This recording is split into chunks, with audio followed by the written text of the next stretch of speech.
Flux capacitor is fluxing. Yes, we are live.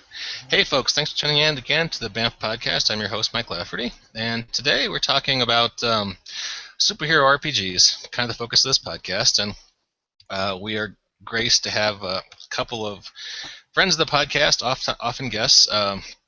First is Christopher McLaughlin of Green Ronin fame. How you doing, Chris? I'm great. How are you, sir? Good. Glad to have you as always. Thank you. And right next to Chris on my little Google Hangout board is Steve Kenson. How you doing, Steve? I am doing as well as the impending convention season will allow. Are you filled with dread or excitement or some kind of mixture of the both? Yeah, it's usually a mixture of the two. So, a combination of impending deadlines and things that must be done, and looking forward to seeing people and having a good time and playing some games and running some games, that sort of thing.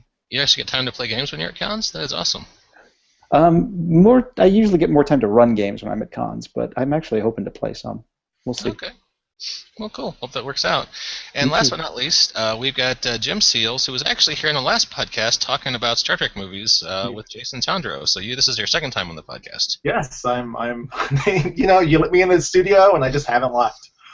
So, well, welcome to our palatial BAMF podcast studio. Come back on Tuesdays. It's Taco Tuesdays down in the cafeteria. Excellent. I like tacos. Who doesn't like tacos? Bolsheviks. That's who. So let's talk. First thing I got on my list of things to talk about, is Hero High. This is the update to the second edition Mutants and Mastermind book, focused on teen heroes, and this is coming out. I know we probably don't want to give a firm date, do we, guys? Well, it is basically going to be in pre-order anytime now. We're just finishing up the final touches with production. So I suspect that it will be available for folks to pre-order the print edition and get the PDF right away anytime now. The print edition obviously will be a few weeks out from that as the printer turns it around, but its release is imminent. Okay, well that's good news. So hopefully sometime before the beginning of August. Can we say that? Is that loose enough? I would say so, yeah. Okay, cool. Well, you heard it here first. Blah, blah, blah. You heard it here first, folks. Hero High, coming soon. It's like that moment in the monster movie where, you start to see the bolts holding the chains and the walls start to come free a little bit. Well, it's actually up on the Green Ronin. I was just at the store today, and it's actually available for pre-order right now. Oh, we'll see. And there you go. You guy knows more about our book than we do. This is why you're here, Jim. You're on top of stuff. Yeah, no, I did research and I took some notes and so I can have coaching questions. Well, hey, can I take off and you can just host? Because I got things to do, man. Please don't. I know that's So, what you also heard here first is that Hero High apparently is available for pre-order, so even better.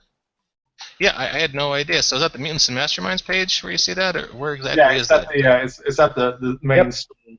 It was at the very bottom with some very nice artwork on that cover. Oh yeah. I'm a big fan of that cover. It's a great cover. All right, so I'm at mutantsmasterminds.com. I'm getting on the shop. I'm going to greenroninstore.com. I'm attempting to verify this information. You have to get a full confirmation. Revised edition PDF coming soon. All right, so you can pre-order it. It looks like you're not downloading the PDF just yet. Yeah, but quite soon. You'll be offered the PDF version for just $5 during checkout. Correct. I'm going to have to order this and find out, aren't I? All right, I'll do that as the podcast goes on. But yeah, go to greenroninstore.com. There's a beautiful picture. Who did your art, by the way? Do we know? I wish I had the name of the cover artist off the top of my head, but I don't. Oh, holy shit! The studio is called Conceptopolis, but yeah, there you go. Yeah. But yeah, it's a terrific cover, and the whole book has got some terrific art to it. So. Well, Mutants and Masterminds, you guys are famous for having that kind of art. So yeah. Glad to see that tradition. Yeah. Jim, if you're on that page too, is there a place to click to order that? Because I'm not seeing a. I'm just saying coming soon. Let's see. Yeah, I think it's just coming soon. Yeah, I don't think the pre-order's live yet. Oh, I think I was too excited. Let me see. thrill as three guys trying to figure out how to work the internet. Right? This Yeah, is the I- magic of hopefully it's live coming radio. soon. I Speaking of misspoke. Hero High, where's a 12-year-old when we need one? Yeah, Yeah. I may have misspoke. It says coming soon on my page. It's not live yet, but it will be soon.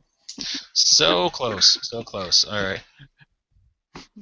Well, hey, now that we've run this conversational thread into the ground, let's talk about the creation of this book. And we have two of the four writers here on the podcast with us.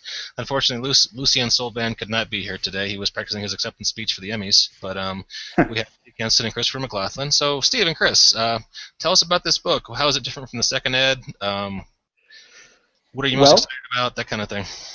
Basically, Hero High was one of our most popular second edition source books, largely due to Lucien's, brilliant writing on the book, and the subject matter. So, I mean, it was a hugely popular book, and we knew we wanted to do something with it for the current edition of the game. And because the Earth Prime setting tends to progress in roughly the same sort of time progression as the real world, it was fairly easy to tackle the notion of updating Hero High, because basically all of the characters from the original edition of the book have long since all graduated high school. In fact, the very youngest of them, we determined while we were sitting down and doing out the timelines and whatnot. The character called Whoop Ant, who was one of my favorites from the previous edition of Hero High, who was barely a freshman in high school, is now old enough to drink. God's help us all. So it was a pretty simple matter of saying, hey, we'll just do all new classes of characters to look at the setting side of things. And because we've expanded the Earth Prime setting quite a bit since the original edition of Hero High came along, it gave us an opportunity to take sort of a wider look at teen heroes and teen villains in the context of the setting, which is sort of where Professor McLaughlin comes in. Look at that segue. That was a beautiful and graceful segue. Thank you, Steve. We so rarely have those on this show. Steve, Chris, please continue. Well, I started getting these emails back toward the end of 2014, and honestly, if it hadn't been names I recognized, I thought somebody was trying to prank me, because it's like, okay, Lucien's updating Hero High, yay, new edition of my favorite M&M source book. They want me to be a part of it. I thought, no, because the first one is just this is completely and utterly brilliant. I fell in love with that book from the moment that I literally first opened up the first Hero High and found myself in the types of teachers. And I'm like, this reads like something that was written by somebody that spent 30 years in the classroom, and I just stunned by it all. But Lucien is a great writer and an even better human being, and so he spent 3 weeks of cajoling and flattering, and then finally he said, "Be in my book," and I'm like, okay. And thankfully, yes, like I said, we've expanded our reality, and like I guess in best DC Comics tradition, we sort of tore a hole in reality and gave me one to kind of sneak through. Now that we've added Emerald City, we wanted to include a little something like, well, here's a little something for if you want to do a Hero High campaign in Emerald City. So I made up a team of Emerald City villains. For those of you that know Freedom City lore, we have a Shadow Academy, which is kind of like this dark, twisted thing that supervillains have set up to train young supervillains into being adult supervillains. And so we figured that Emerald City, given its history, would be a great place for something like that to exist. So I did their team and expanded a little bit about the faculty and whatnot. So now you can do super school rivalries. Oh yeah. Yeah. Makes homecoming a whole new thing. Yeah. And I tell you, it was an honor to be in a book with Lucian, but I tell you, it's such a miracle to see this thing out because my computer got hit with ransomware back in January 2015, and one of the things I lost was the manuscript, which was 80% done. So I actually had to go back to Word 1 by Professor Christopher McLaughlin and do the whole thing over again. So, nobody's more glad to see this book out than Lucian, I'm sure, but I'm a very close second. Indeed. It's important to back up, but it is indeed. That's our knowing is half the battle message for today. Back up, back up, back up. And it's a lesson that we all know, and we've all had that one experience where we create as opposed to create, and it's such a frustrating thing in the modern day. It is usually a hard-earned lesson. Yeah. Yeah, it was. The reason the ransomware caught me with my defenses down, as it were, was I was 5 days away from getting a new computer, so it was kind of the whole he was 3 days away from retirement thing. Yep.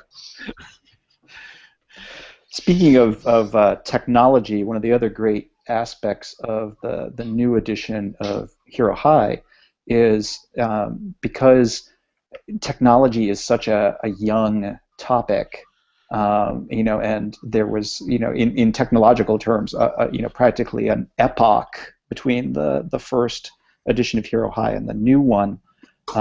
We've been able to address the sort of huge explosion of social media and its role in young people's lives as part of the book.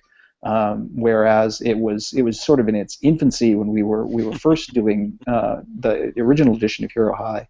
Now you'll see plenty of a lot of some of the art in the book is actually screen captures from the characters' phones that show their Instagram accounts and their tweets and their text conversations.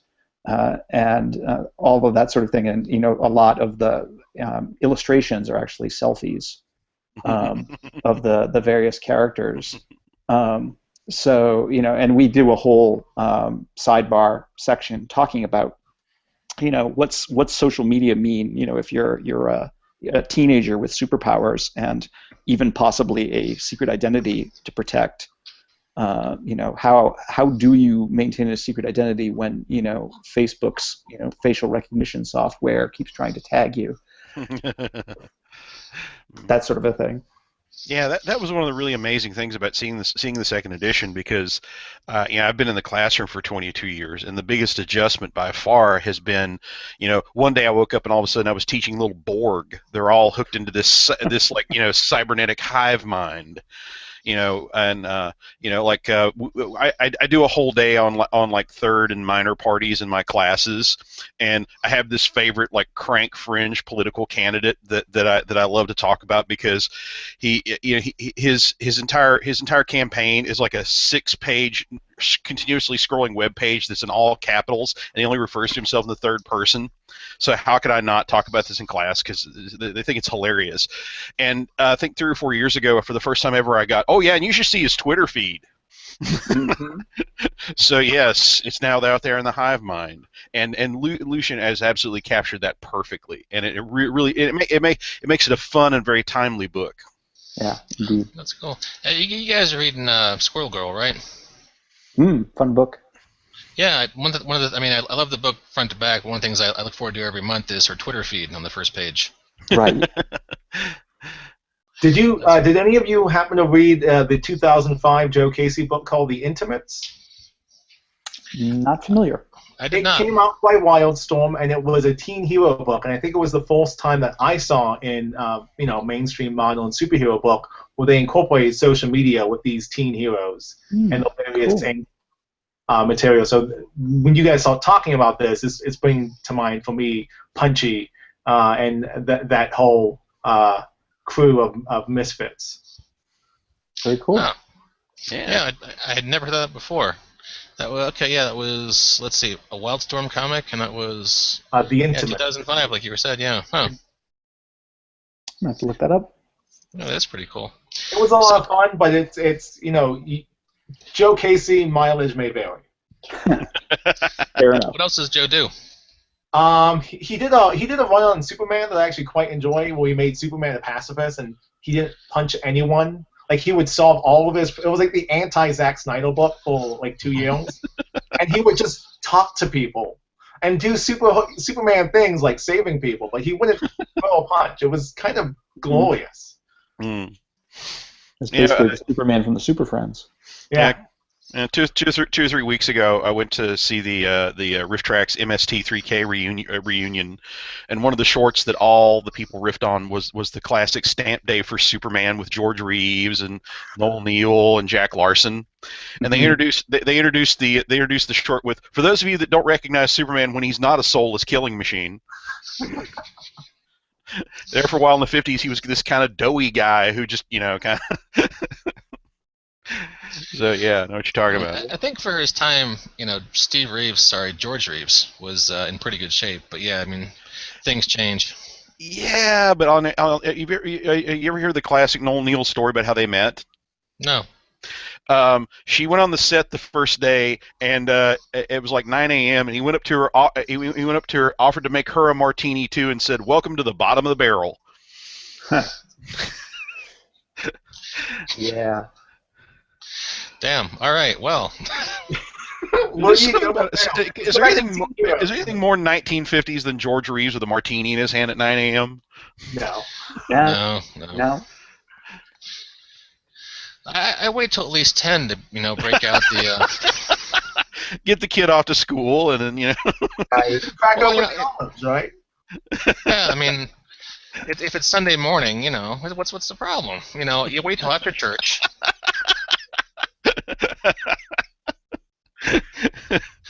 Am I wrong here? Am I talking to a bunch of Quakers? What's going on? Oh gosh. I am 3 sheets to the wind with a cup of wine, so martini is a little out of my weight class. I'm just joking. I hardly ever touch the stuff anymore since I've become a father. But yeah, Bloody Mary's on Sunday. But yeah, I mean that's Well, sure. So I tell my wife we go out for breakfast. I'm like, it's a Bloody Mary. It's okay to have it before noon, and she just looks at me with this icy stare of scorn and disdain. But, oh well. Anyway, so wow, I didn't realize George Reeves hated that job that much. Oh yeah. Oh yeah. I did not know that. Did Christopher Reeves like the job? He liked it less and less as he went on. Yeah. They had to give him total script control to get him back for number 4, and really after 3, do you blame him? Yeah. I was just about to make that joke. It was 3 and 4 were just so bad. It's understandable, but yeah. Yeah. Yeah, but little do we know, DC was just getting warmed up. Well, in between the bad Superman movies, they did make a pretty good Superman cartoon and a pretty decent JLA cartoon. Mm-hmm. Oh yeah. And lest we forget a pretty good Young Hero cartoon and Young Justice. Yes, now available on Netflix. And by law, DC has to get at least one thing right, just to keep you hanging on. Otherwise, it's just not tragic and poetic enough. To me personally, it's kind of there. Come on back, baby. I can change. It'll never happen again. Classic abusive relationship. Yep, absolutely. Yeah. So, Chris, how are you enjoying Rebirth? Well, as we went on at length, I love everything about it except for that epilogue. And I didn't mean like that one book. I meant the ongoing. Effort. As long as I can focus on stuff like the fact that Wally West is back, and they're acknowledging that a lot of what they did with the New 52 was terrible and ill-conceived. That's great. I'm the demographic they're aiming that in. But every single time I'm reminded, oh, by the way, it's Dr. Manhattan. It's just. Oh. Has Dan Daddio come over to your house yet and personally apologized and offered to make you some hash browns? Would that help? I think Alan Moore is the one he needs to apologize to. Yeah. That's it's hard to see that conversation happening. I mean, I understand professional rivalries. I mean, I try to love everybody everywhere, and there are still a couple people in the game industry. If they're crossing the street in front of me, I'd probably speed up. But I'm still not going to use it. I'm still not going to use a universe line relaunch of one of the greatest modern mythologies just to cash a receipt because somebody trashed my work. Fair enough. All right, Chris, we've been talking comics for I don't know how many years now because I'm old, but I never knew you were a fan of the young hero genre. I know Steve mentioned it before in the podcast. He's a big fan, but this was actually a surprise to me that you're into that. Well, to be honest with you, that's part of the reason that I fought Lucian so hard about being a part of the book. You'd be surprised how much 22 years in the classroom really satisfies your appetite for young people and knowing what they're into and what they're about. I am gleefully childless, and I just I'm like I can kind of see where on paper I might be the guy for this book, but temperamentally, my interest in teen heroes honestly has never gotten past the original Bob Haney Teen Titans. And I'm only there for the ironic reason of seeing a white middle-aged guy trying to write hip 60s teenager dialogue. When they're fighting the Mad Mod. Mm-hmm. To me that's a unique comic experience. But like I said, you just don't say no to Lucian, and thank God for it. So what I did was I tried to think of it not so much from teen comics, which admittedly not a strong point for me. I tried to think of it just young people, or at least you ought to by now. So I just sort of came at my part of it from what have you learned about people in that age group? And the main thing that I've learned, and the thing that it was kind of my breakthrough on the project, was the thing about your teen years is that you will make the best and the worst decisions you will ever make in your life. And so I tried to think, well, let's take that and add superpowers. And so that was kind of the what could possibly go wrong? Yeah, exactly. So that was kind of the skeleton that I built the thing on, and then I just kept putting bits and pieces of a lot of the various students that I've met and gotten to know over the years. Of course, I had to twist them and make them evil because, believe it or not, despite what they tell you, most young people are not evil, just enough to give the others a bad rep. But just taking some of their struggles and motivations and things like that, and looking at it through that lens of what if you have way more power than you should, way younger than you should. And I came to appreciate how when you're in your teen years, you're making decisions that you're only really equipped for when you're in your 40s.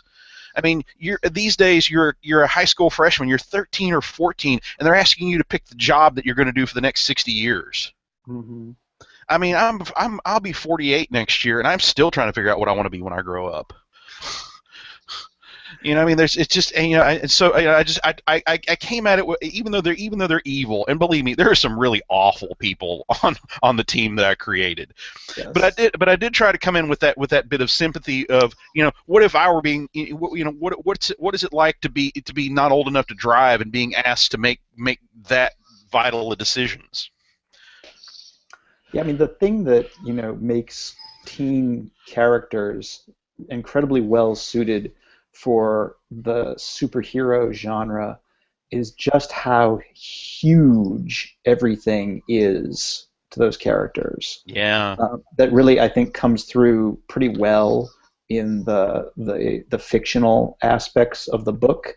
How every moment, for these characters is just a giant, enormous decision that is the most important thing in the universe that has ever happened, because there's that, like Chris says, that there's that very limited sense of perspective. So it's just oh my God, it's so important, you don't understand. And that, I think that really comes through both on the side of the sort of young heroes in training, and the sort of young future supervillains of America characters, because on both sides, even though they've kind of chosen a side, there's so much unformed potential Mm-hmm. that you could see things kind of going either way. Oh yeah. And some of these kids who are going down the wrong path, or basically being influenced by the Shadow Academy, have a Mhm. chance to kind of pull back from that abyss. Mhm. And by the same token, some of the characters who are training at the Claremont Academy, some of them are understandably not very happy with life, Mhm. as teenagers often are.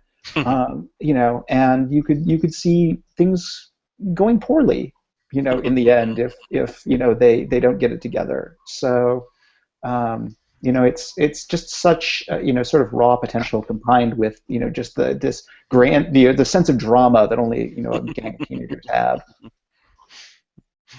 Hey, just out of curiosity, can you give us any kind of updates on some of the teen heroes from Second Ed Hero High?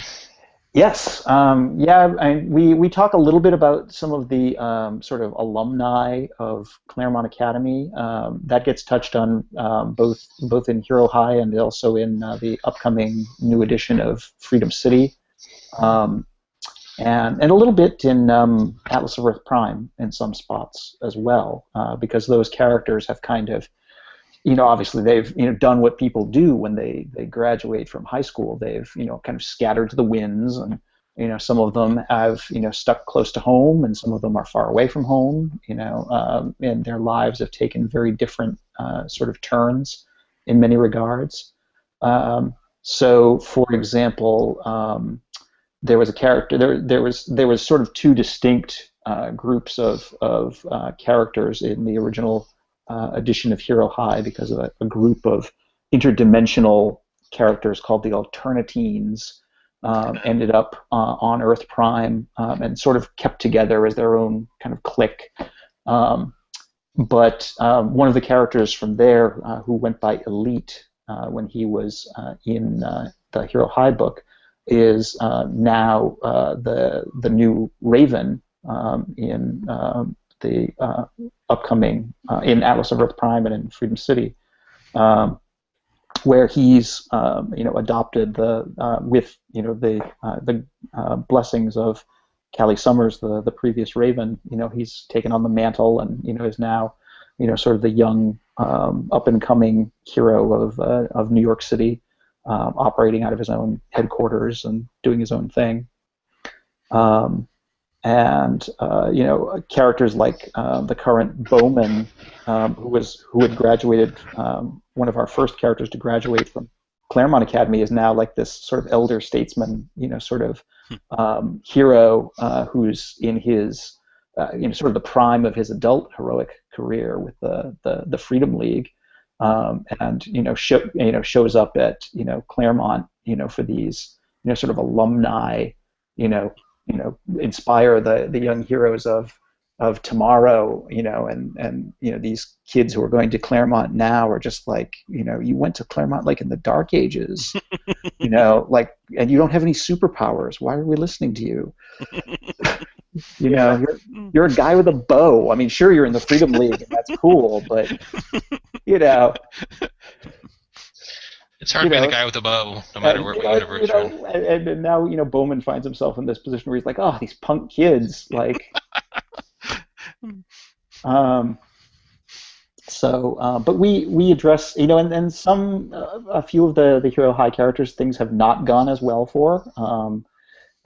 We, for example, catch up with Seven, who was the young witch and sorceress in the first iteration of the next gen, had a very tumultuous career. I suspect, from the outside perspective, that she experienced a number of relaunches in her, their efforts to give her a comic book. And she basically went from being, sort of young trainee character to fledgling member of the Freedom League, which we saw in Emerald City and the Emerald City Knights adventure series. She eventually succeeds Eldritch as Master Mage of Earth Prime's Dimension, and then very promptly after that experiences a significant setback where she inadvertently becomes the monarch of a dark dimension in another universe, and is kind of stuck there because she heroically overthrows the evil sorceress that rules this other dimension, not realizing that by doing so she automatically inherits her title and her powers, and now is essentially the new omnipotent or near omnipotent overlord of this other universe, and now she has to figure out how to extract herself from that situation without actually destroying this whole other reality.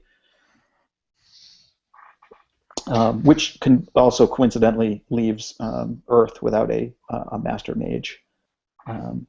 So the mystical heroes of People's Mutants and Masterminds groups should start checking the want ads, because there's going to be a great opportunity coming up so far as that goes.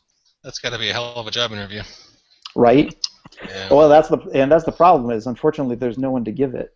So we kind of leave the question somewhat open-ended as to exactly how it is you get the job when there's no one to approve you for it. Mm. And just like every time when the Dolphins fire their coach, there are plenty of bad people interested in the job too. Right. Because it turns out if you have no scruples whatsoever, it comes with all kinds of perks.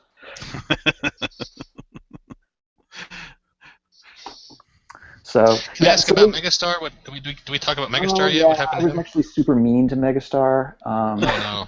Oh no. Megastar ends up extremely heartbroken, and does as Chris points out. Sometimes when you're young, you make those colossally bad decisions, and he ends up making one of those. Because he's extremely heartbroken and kind of lost after he graduates, because Megastar goes from kind of being big man on campus to just another guy who graduated from Claremont, and being a superhero is kind of all he really knows how to do. And he ends up joining the Argents, who are the sort of intergalactic law enforcers that the artificial intelligence from Emerald City Knights creates in Cosmic Handbook. And then he's realized that he's basically become a sort of space fascist. And for all intents and purposes, joined up with an organization that intends to impose order on the universe, whether the universe wants it or not, and is kind of stuck with figuring out if he's going to try and justify his decision somehow or extract himself from it. And we kind of left him there as far as it being an interesting plot hook when characters get a chance to interact with him. Because right now he's sort of in the I know I've made a horrible decision, but I'm going to try and justify it to myself anyway. And anyone who questions it is going to make me super angry because I know that they're totally right. Kind of phase of things. That's the best place to have a character for a redemptive story arc. Right, exactly. Right? The most fertile ground for conflict and drama. Exactly.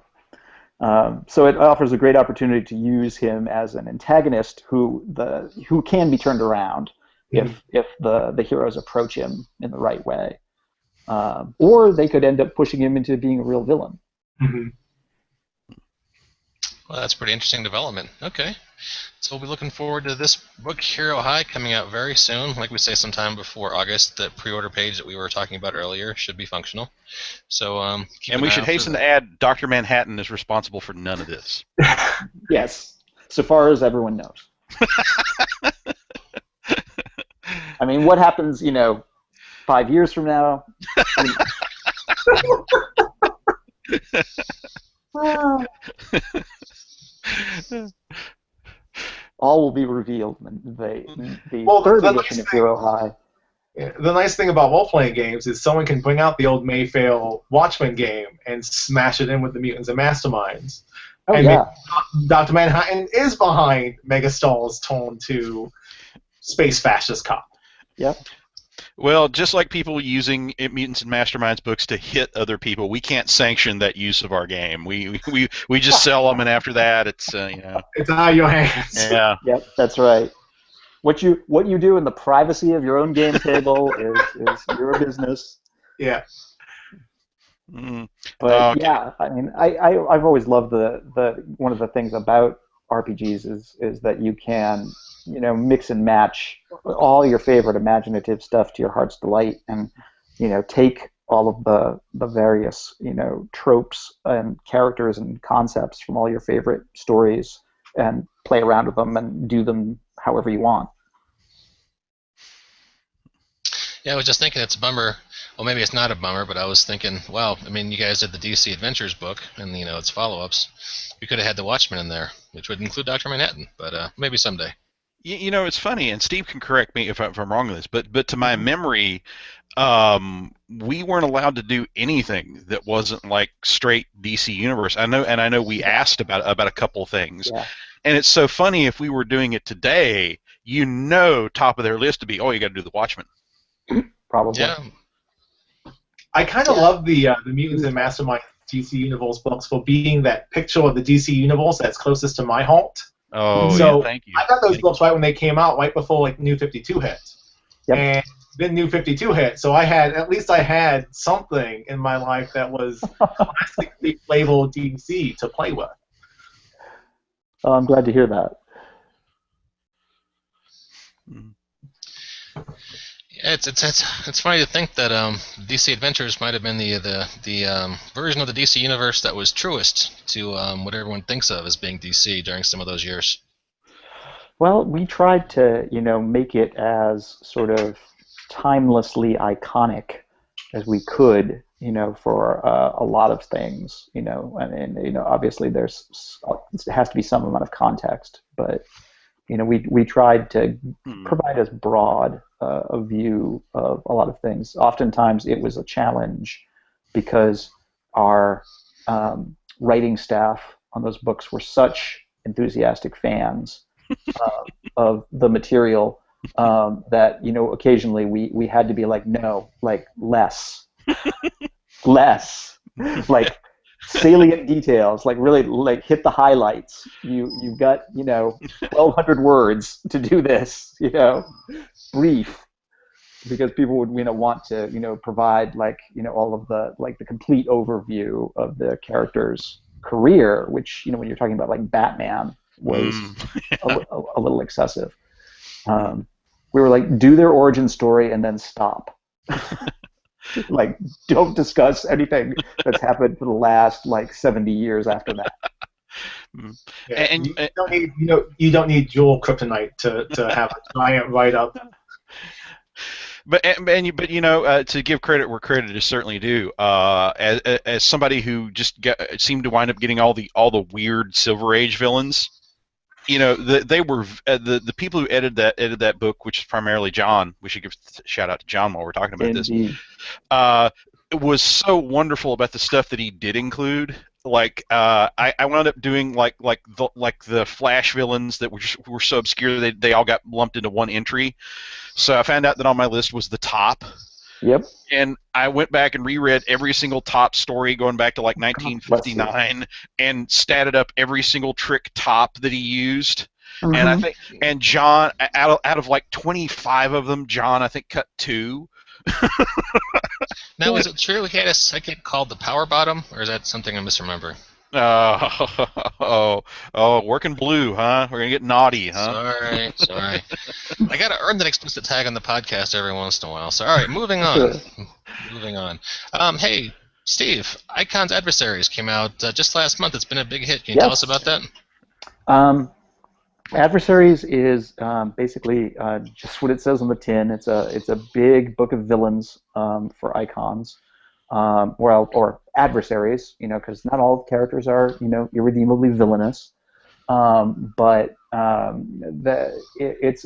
a collection of character write-ups. Some of them are updates of previous Icons characters to the assembled edition version of the rules to just make sure their write-ups were updated and polished and whatnot. Some of them are completely new characters I came up with. I have a long running file I keep of just like lengthy, like random superhero name ideas where the name or theme of a character will pop into mind, and I'll jot it down. And I just went through and culled out, a couple of dozen of my favorites from that and wrote them up for icons. So it's about 80 some, almost 90 characters altogether. And it's a pretty wide range of different types of characters and power levels and themes that game masters can when they need to throw together a group of villains or pick out a particular villain for an adventure. They've got just a ton of usable ideas because all the characters have adventure hooks and potential adventures to run with, and so they provide a lot of good worked examples of how characters look, basically. May Oh, I wow. say how much I love Sock Puppet? You absolutely may. Sock Puppet is one of my favorite characters. So I just got the book so. yesterday. It just came in the mail, and I was picking through, and I came across Sock Puppet, and I stopped. I'm like, oh my god, it's a Condiment King clone. Like it's within, like I can see him teaming up with the Condiment King to make Batman's life a living hell for 2 minutes. Yep. Sock Puppet is he's one of those. I mean, he's such an absurd character on many levels. Yet, I mean, especially considering that his costume looks like a giant, like he's wearing a giant sock with a hole cut in it for his face. But the really funny thing about the character is he's based on the basically the archetype, as the name implies, the archetype of this sort of internet troll who's, just incapable of letting go of anything. In fact, I think unable to let go is one of his qualities. But the fascinating thing about him, and I mean, a lot of characters, Icons embraces the very sort of, campy Silver Age sort of style. So lots of characters in the book would not be at all out of place on the original Batman television series. But the fascinating thing about Sock Puppet is that with just a very, very slight twist, he's an incredibly creepy and sinister character. Yeah, you can see the Grant Morrison twist. Right, exactly. All he had to be is in the hands of the right writer, and all of a sudden he's Kilgrave from Jessica Jones, and he's like this horrible mind-controlling stalker, and so it's fascinating to look at some of the underneath the sort of colorful surface of some of the characters and being like, wow, like this concept is really kind of horrible when you think about it.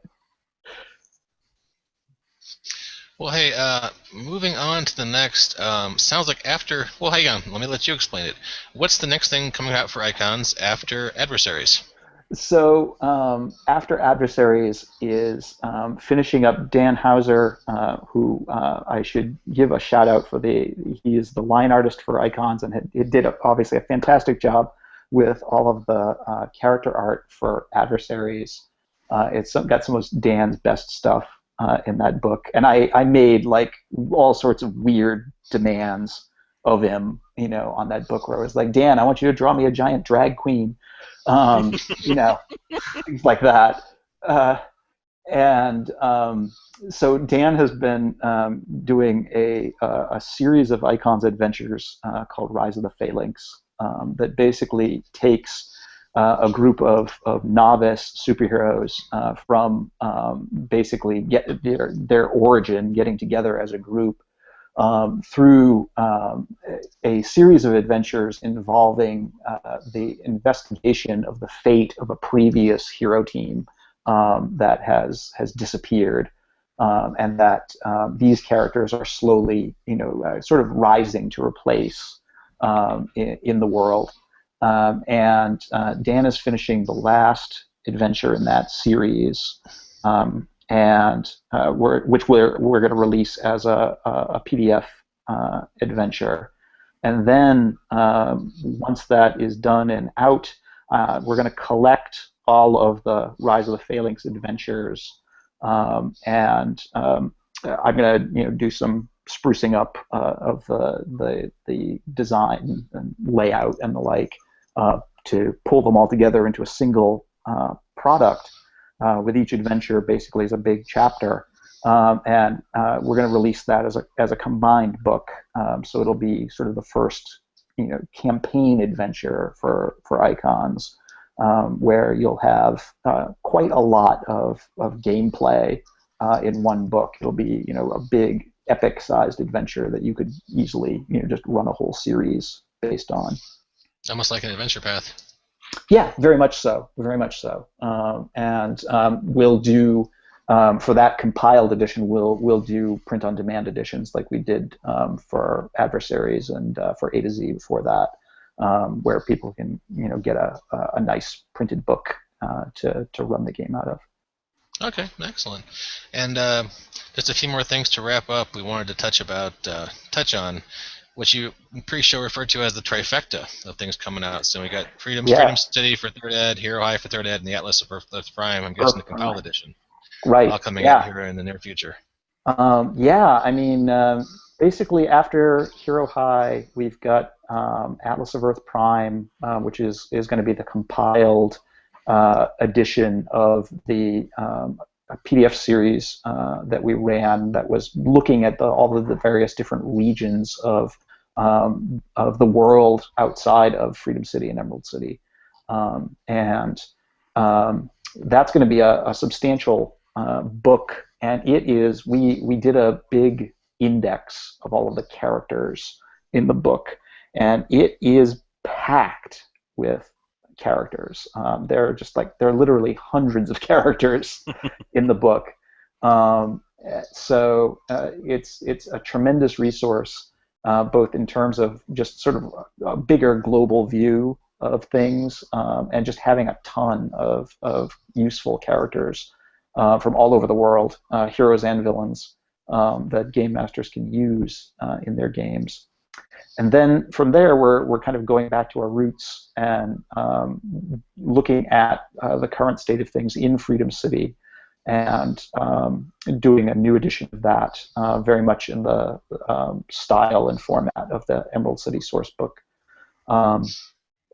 that provides an overview of the city and current events, and updates all of the second edition characters for Mutants and Masterminds 3rd. And unlike Emerald City, instead of having a big adventure path in the back, it's just full of characters because we had so many characters to update. It's just a giant book 3, because it's divided into a player section, a game master section, and then book 3 is just heroes and villains, and a lot of them as far as that goes. So it's going to be another jam-packed book. And those will really round out the Earth Prime setting, with Emerald City, Cosmic Handbook, Hero High, Atlas, and Freedom City. You have like a whole vast universe to play with just a vast amount of resources and characters and adventure hooks and ideas and stuff like that. All right, well, cool. I almost hate to ask, but do you ever see yourself leaving the Freedom City verse? Because you've developed it in depth, in several different angles. Mm-hmm. We're actually talking about that, and because honestly, at this point, there isn't a lot more to explore. Without getting into like really niche sort of stuff. And it might be worthwhile to start looking elsewhere for other worlds and settings and things to play around with for Mutants and Masterminds, because the Earth Prime setting is so developed.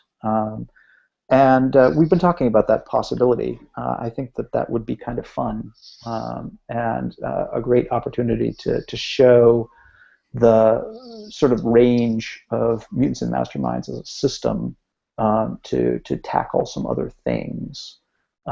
But no definite plans yet, but we are talking about it. Sounds like maybe that's a summit discussion. Chances are, yeah. Okay, cool. And we wanted to mention, talking about Mutants Mastermind stuff, Rogues Gallery, which Yes. I think is largely written and overseen by Mr. McLaughlin here, along with some other guest authors, and that's still coming out regularly, yes? As convention season art and layout will allow, and so yes, and we've already gotten in art on my next villain. I'm not sure if I'm the next in the queue or not, but hopefully soon you guys will see my update on a classic first edition villain from the very first annual. Oh my God, was that really 12 years ago? Yeah, I know, right? Yeah, but I got to update a classic Keith Baker villain, Esquire, because there's just something about a rich guy acting like a total douchebag that kind of speaks to 2016, even maybe more so than it did in 2004. What exactly do you mean, Chris? Nothing at all. Nothing at all. I'm just saying, somewhere out there's probably a rich guy acting like a douchebag. I haven't heard anything about it particular, but Mm-hmm. but that thought was definitely riding shotgun as I was working on that one. Why are you so mean to Warren Buffett? What did he ever do to you? Right. Tries to offer some financial advice. He cut me off in line one day. Was whole. Oh, but that's well, anyway, seriously, that's the next one I have coming out, and of course there are some absolutely fabulous other people working on it. Aid Smith has chipped in, our old buddy, and oh God, hundreds of people I'm forgetting. Alex Thomas, how could I forget? Oh gosh, yeah, and so and I've been enjoying some of Crystal Fraser's characters too. Aid was supposed to be here today, but he didn't ping me before the podcast, so I didn't send him. I hope he hasn't been listening to us just seething in anger this whole time. Well, I think Deadpool opened up in the UK today, so it just Been distracted. Callback, the highest form of comedy, ladies and gentlemen. If you listen to previous podcasts, you know that Aid hates Deadpool with the fury of 1,000 suns. So. All right, well, hey, guys, we need to wrap things up. I actually have a meeting in about 2 minutes. Anything else you want to touch on real fast before we hit the close button? Looking forward to convention season. We've got a lot of stuff coming up, and we've got a ton of games we're running at Gen Con, so I'm really looking forward to that. That should be fun. Mutants and Masterminds, Icon, something else? All kinds of stuff. All Green Ronin stuff across the board, pretty much. We've got all kinds of games going. Thanks to Donna Pryor, our community coordinator, has really been helping us get a lot more games on the schedule than we've had the time or energy to do in previous years. So it's been really great. Big shout to Donna. Jim, anything from you? No, just gonna keep plugging away at what I'm doing. All right, cool. And Mr. McLaughlin, any parting thoughts? Oh, just always a pleasure to be here. Thank you for inviting me. Well, appreciate all you guys showing up, and to our listeners, thanks for listening, and we will catch you next time on the Banff Podcast.